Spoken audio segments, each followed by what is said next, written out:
अध्यक्ष महोदय, मैं आपका धन्यवाद देना चाहता हूं कि इस महत्वपूर्ण विषय पे मुझे बोलने का मौका दे रहे हैं। मैं अपने साथी माननीय सदस्य गौरव गोगोई जी के से सहमत हूं। बहुत सारे महत्वपूर्ण उन्होंने बिंदु उठाए और अध्यक्ष महोदय,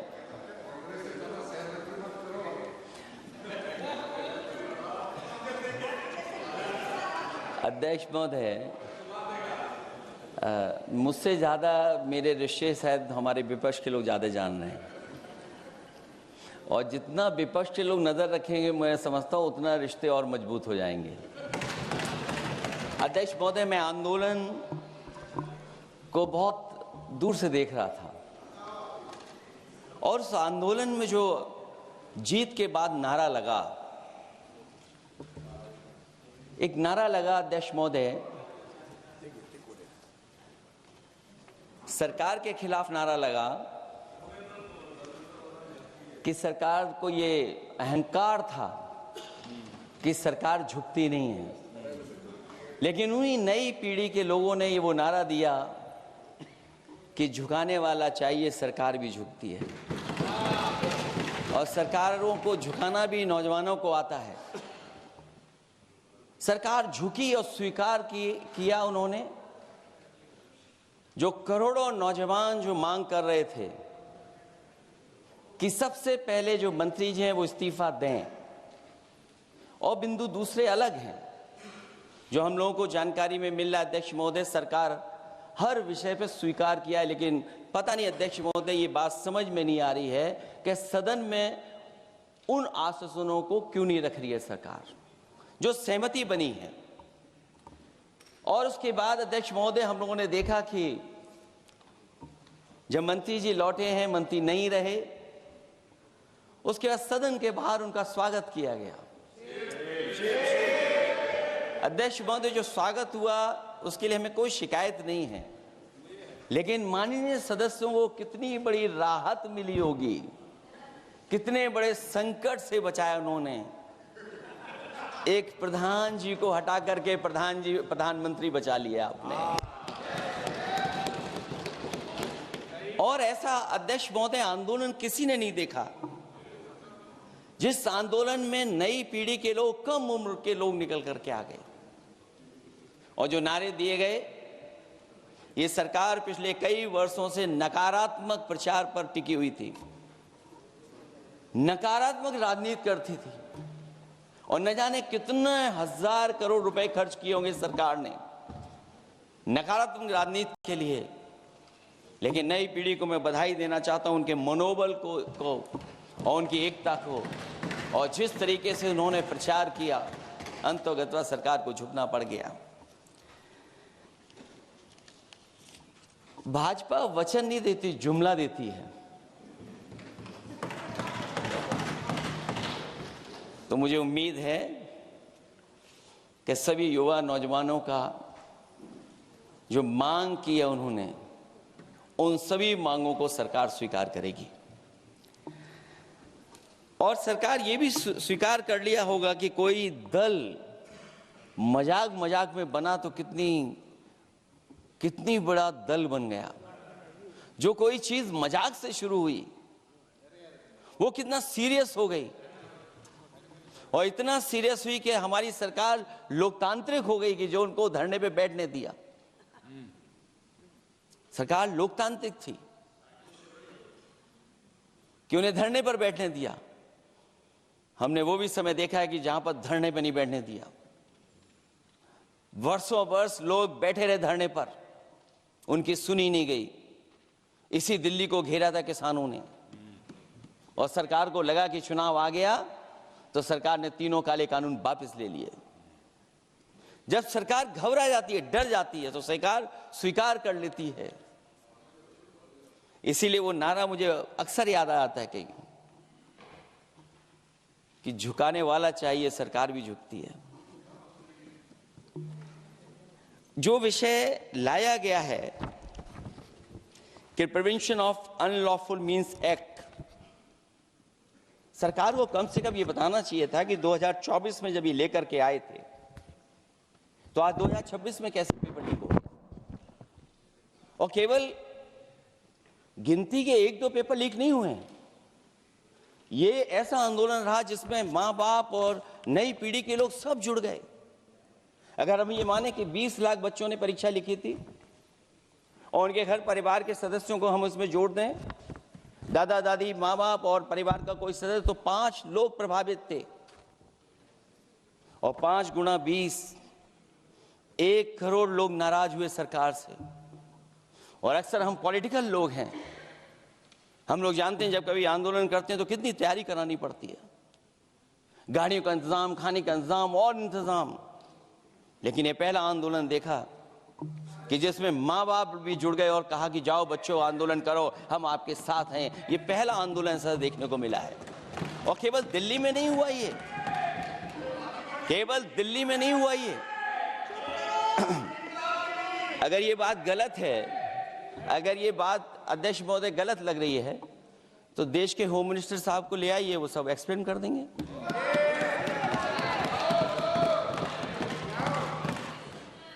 पहला आंदोलन जिसमें माँ बाप ने साथ दिया, क्योंकि परीक्षा से कितना दुखी हैं लोग। ये जो परीक्षाएं लीक हुई हैं, कई महीनों पहले ये किताब बना दी थी। और अध्यक्ष महोदय, जो लोग चढ़ावा चोरी नहीं बचा पाए, वो पेपर लीक कैसे बचा पाएंगे? जो भगवान के दरबार से दान गायब हो गया, दान चला गया, वो लोग पेपर लीक बचाएंगे? किस कानून को, जो कानून पहले बनाया उसी कानून का संशोधन करके लेकर आए? किसकी आंखों में आप धूल झोंक रहे हैं? और अगर कानून से बच रहा होता तो भाजपा की 10 साल की सरकार में 20 परीक्षाएं कैसे लीक हो गई? 20 परीक्षाएं लीक हुई अध्यक्ष महोदय, जिसमें कोर्ट तक जाना पड़ा, उसके बाद परीक्षा रद्द हुई है। दरोगा भर्ती का पेपर लीक हो गया, जूनियर इंजीनियरिंग के भर्ती का पेपर लीक हो गया, ग्राम विकास पंचायत अधिकारी का पर्चा लीक हो गया, नलकूप चालक भर्ती का, यूपी टीईटी का परीक्षा लीक हुआ। और एक बार नहीं हुआ, 3 बार पेपर लीक हुआ यूपी टेट का। हाई स्कूल बोर्ड का परीक्षा लीक कर दिया, इंटरमीडिएट की बोर्ड की परीक्षा लीक हुई, इंटरमीडिएट का फिर परीक्षा का लीक हुआ, कई बार हुई। सिपाही भर्ती लीक हुई। आप सोचिए कितनी परीक्षाएं लीक हुई हैं। और नीट परीक्षा कोई पहली बार लीक नहीं हुई, दोबारा लीक हो गई, कानून बनने के बाद लीक हुई। सहायक प्रोफेसर भर्ती लीक है, लेखपाल भर्ती लीक हुई। यूपी जैसे स्टेट, जो सबसे बड़ा स्टेट है, जहां से प्रधानमंत्री चुन करके आते हो, वहां तक पेपर लीक हो जा रहा है। और जो संस्था परीक्षा एग्जामिनेशन करा रही है, वो एनटीए में भी आउटसोर्स कर दिया आपने। हम विपक्ष के लोगों को तो डर ये लगता है अध्यक्ष महोदय, कहीं ऐसा ना हो कि ये पूरी सरकार को आउटसोर्स कर दें। आउटसोर्स सरकार है, जो सबसे विश्वसनीय संस्था है, उसमें आउटसोर्स पे आपने कर्मचारियों को रखा हुआ है। किस बात की जवाबदेही है?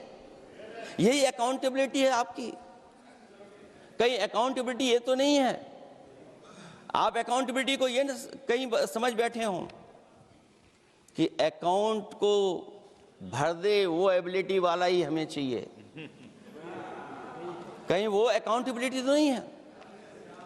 आप बताइए, एनटीए को आउटसोर्स किया हुआ है आपने। जिस संस्था की जिम्मेदारी है महत्वपूर्ण परीक्षा कराने की, उसमें सब आउटसोर्स। और ये सच कहा कि कांग्रेस पार्टी के माननीय सदस्य ने मांग की है कि वो हम लोगों को पता होना चाहिए आखिरकार कौन लोग थे जो आउटसोर्स होकर के बैठ करके परीक्षा में इस तरह की घोटाला कर रहे थे। आखिरकार जवाबदेही क्या है, किसकी थी? और फिर केवल नीट की परीक्षा की बात करें और परीक्षाओं की बात करें, अगर हम अध्यक्ष महोदय, जब से सरकार बनी है तब से सरकार की कोशिश रही है कि शिक्षा, परीक्षा और यूनिवर्सिटी का ताना बाना पूरा ध्वस्त हो जाए। उसको एक रंगी बना दें हम, उसमें अंडरग्राउंड अनरजिस्टर्ड लोग शामिल हो जाएं।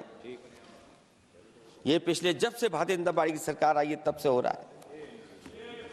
और फिर शुरुआत कहां से होती है? क्योंकि आप नहीं चाहते कि देश के गरीब लोग पढ़ें लिखें आगे बढ़ें। सरकार ने सबसे पहले हमला किया प्राइमरी स्कूल पर, और प्राइमरी स्कूल कितने बंद किए हैं आपने? जहां से बच्चे की शिक्षा की यात्रा शुरू होती है। एक गरीब परिवार का बेटा बच्चे कहां से पढ़ करके निकलते हैं? सबसे पहले प्राथमिक शिक्षा सरकारी स्कूलों से पढ़ करके निकलते हैं। हमारे बहुत सारे माननीय सदस्य होंगे, वो उन्हीं प्राथमिक विद्यालयों से पढ़ करके आज इस सदन तक पहुंचे होंगे। आपने सबसे पहले स्कूलों पे हमला किया, और प्राइमरी से लेकर के नौकरी तक पे आपने हमला किया है। युवाओं के भविष्य पर आपने चोट पहुंचाने का काम किया है। और जो प्राइमरी स्कूल जो आपने बंद किए हैं, वो इसीलिए बंद किए हैं आपने कि पिछड़े, दलित और गरीब के वर्ग के परिवारों के बच्चे पढ़ लिख न जाएं। क्योंकि आज भी अगर हम देखते हैं प्राइमरी स्कूल में कौन पढ़ने जा रहा है? सबसे समाज के गरीब परिवार के बच्चे पढ़ करने जा रहे हैं। सबसे पहला हमला आपने वही किया, और इसीलिए किया क्योंकि नींव पर ही अगर हमला होगा तो ये आगे नहीं बढ़ पाएंगे। जो आंकड़े सरकार के बताए गए हैं, 1 लाख से ज्यादा सरकारी प्राइमरी स्कूल बंद कर दिए सरकार ने। और अगर ये बात गलत है तो हमें उम्मीद है सरकार इस पर भी जवाब देगी। और अगर हम आंकड़े निकालें तो जो आंकड़े दिखाई दे रहे हैं, यूपी में सबसे ज्यादा प्राइमरी स्कूल बंद हुए हैं। और ये सरकार के आंकड़े हैं कि 7 लाख से ऊपर विद्यालय थे जो अब 6 लाख रह गए हैं। और यूपी में तो सबसे ज्यादा बंद हुए हैं। उत्तर प्रदेश में 26,386 सरकारी प्राइमरी स्कूल बंद कर दिए सरकार ने। और केवल प्राइमरी स्कूल बंद नहीं किए हैं, नौकरी पे भी हमला किया है। 69,000 शिक्षक भर्ती को लेकर के बड़े पैमाने पर घोटाला किया गया। और घोटाला इतना बड़ा है कि वो सभी कोर्टों में गए हैं और पिछले कई वर्षों से आंदोलन कर रहे हैं। कोई स्थान नहीं बचा अध्यक्ष महोदय जहां पर वो शिक्षक भर्ती के लोग न गए हों। मंत्रियों के यहाँ गए हैं, आंदोलन किया है, हाई कोर्ट गए हैं, सुप्रीम कोर्ट गए हैं। लेकिन देखिए सरकार भी कमाल की है कि सरकार उनको नौकरी नहीं देना चाहती। और इसलिए नौकरी नहीं देना चाहती है क्योंकि उन्हें भर्ती गलत की है। और भर्ती में जिन लोगों का अधिकार छीना है वो सबसे ज्यादा पिछड़े और दलित परिवार के बेटे, जिनका अधिकार इस सरकार ने छीना है। और ये अगर बात नहीं ठीक है तो हमें उम्मीद है कि सरकार इसका भी जवाब देगी। माध्यमिक स्कूलों को भी बंद किया जा रहा है और बड़े पैमाने पे स्कूल बंद हुए हैं। और जो बोर्ड की परीक्षाएं लीक हुई हैं, पूरे देश में बड़े पैमाने पर बोर्ड परीक्षाओं के पेपर लीक किए गए हैं। अध्यक्ष महोदय, हम जानना चाहते हैं कि आखिरकार 10वीं और 12वीं के पेपर लीक क्यों हो रहे हैं? 10वीं और 12वीं के पेपर लीक क्यों हो रहे हैं? इसके लिए अगर कोई सरकार के पास जवाब हो तो बताएं।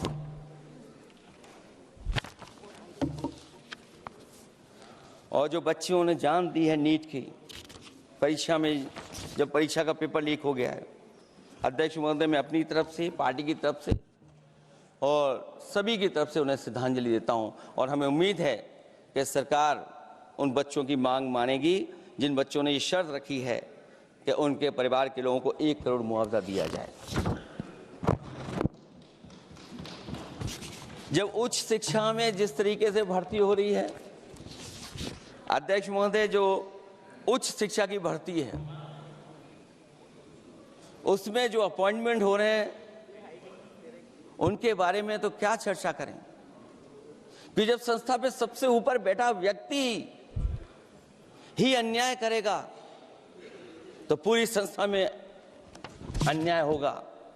जब से ये सरकार आई है, जो बड़ी बड़ी संस्थाएं हैं, उन सब संस्थाओं में एक रंगी लोगों को बैठा करके उन संस्थाओं को ध्वस्त करने का काम कर रहे हैं, और न केवल उन संस्थाओं को खराब कर रहे हैं, बल्कि अध्यक्ष महोदय, उत्तर प्रदेश में एक स्वतंत्र सेनानी, उनके नाम पर यूनिवर्सिटी बनी, मौलाना जौहर यूनिवर्सिटी बनकर के तैयार हो गई। इन्होंने कोई सरकारी यूनिवर्सिटी नहीं बनाई, और अगर कोई प्राइवेट यूनिवर्सिटी बन भी गई है तो उसको भी हथौड़ा लेकर के तोड़ने की तैयारी कर रहे हैं ये लोग। ये नफरत की राजनीति कहां लेकर के पहुंचा देगी। और जब से बीजेपी की सरकार आई है, तब से नफरत की राजनीति और दूसरे लोगों के साथ किस तरह का व्यवहार हो रहा है, उन्हें कहीं भी न्याय तक नहीं दिला पाई सरकार। और जब नौकरी की बात आ जाए तो अध्यक्ष महोदय, अग्निवीर भर्ती में भी जो हर साल में कितनी भर्ती होती थी, कभी 80,000 भर्ती हुआ करती थी, अब भर्ती केवल 10,000 हो पा रही है। आखिरकार अध्यक्ष महोदय, सरकार नौजवानों की पढ़ाई और नौकरी पे हमला क्यों कर रही है, और नौकरी पे हमला क्यों हो रहा है? जब आप ये कहते हैं कि हमारे नौजवान हमारी डेमोग्राफिक डिविडेंड बन करके आए हैं, कहीं यही नौजवान हमारी आपदा न बन जाए, इसके बारे में भी सरकार को सोचना चाहिए। और मैं ये जरूर कहना चाहता हूं कि अध्यक्ष महोदय, अगर शिक्षा अच्छी होगी, परीक्षा सच्ची होगी, तो तरक्की भी पक्की होगी। और ये तरक्की नहीं चाहते हैं, इसीलिए शिक्षा पर और परीक्षा पर हमला कर रहे हैं। मैं इन्हीं शब्दों के साथ अध्यक्ष महोदय आपका धन्यवाद देता हूं। और जो बिल लेकर के आए हैं आप, बिल तो 24 में भी लेकर के आए थे आप, जो 24 में बिल लेकर के आए, तो उसके बाद नीट परीक्षा का पेपर लीक क्यों हो गया, ये आप बता देना मंत्री जी। आपको एक कानून बनाने के बाद दूसरा कानून बनाना पड़ रहा है, ये क्या वजह है? और आपको मंत्री जी का स्वागत इसलिए करना पड़ रहा है कि आपको संकट से बचा लिया। और अगर अखिलेश जी तो समाजवादी है। मैं पूछना चाहता हूं कि छात्रों का आंदोलन के बाद सरकार उनका बात सुन के पार्लियामेंट में बिल लेके आता है, ये अच्छा है, या जो आंदोलन होता है तो उसको कुचलने के लिए देश में इमरजेंसी लगा देता है, वो अच्छा? आप बता दीजिए।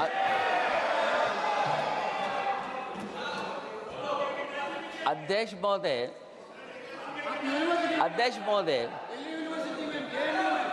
महोदय, मैं इमरजेंसी को तो नहीं देखा हूं, लेकिन इमरजेंसी में क्या क्या हुआ है वो अभी दिल्ली की राजधानी में भी देखने को मिल गया है।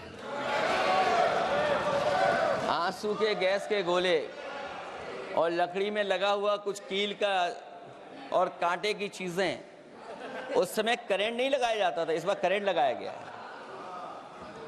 तो ये इमरजेंसी के बराबर ही हुआ है हमला, कम नहीं है। इमरजेंसी से कम अन्याय नहीं कर रहे हैं आप लोग। और याद करिए अध्यक्ष महोदय, अगर इमरजेंसी इन्हें याद आ गई है, अगर इमरजेंसी अध्यक्ष महोदय ने याद आ गई है, तो इमरजेंसी के बाद भी परिवर्तन हुआ था, और हमें भरोसा है कि इसके बाद भी परिवर्तन होगा। और अध्यक्ष महोदय, मैं आखिरी में कहना चाहता हूं, कानून से नहीं, नियत साफ होगी तब नीट का परीक्षा साफ होगी। सवाल कानून का नहीं है, आपकी नियत साफ नहीं है। और जिस समय आपकी नियत साफ होगी तो परीक्षा भी साफ हो जाएगी। और हमारे साथी जो कुछ और बातें उठा रहे हैं, आज मौका नहीं है, लेकिन आपको भगवान भी माफ नहीं करेंगे, क्योंकि आप चढ़ावा चोरी में शामिल हुए हैं। और चढ़ावा ही नहीं, जो गुप्त दान था वो भी चोरी हुआ है। गुप्त दान पाप की श्रेणी में नहीं आता है, महापाप की श्रेणी में आता है। Akhilesh ji bill pay. और अध्यक्ष महोदय, आखिरी में मैं इतना ही कहना चाहता हूं, शिक्षा की रक्षा के लिए जो आंदोलन हुआ है वो हमेशा आंदोलन जीतेंगे। बहुत बहुत धन्यवाद, बहुत बहुत आभार प्रकट करता हूं आपका।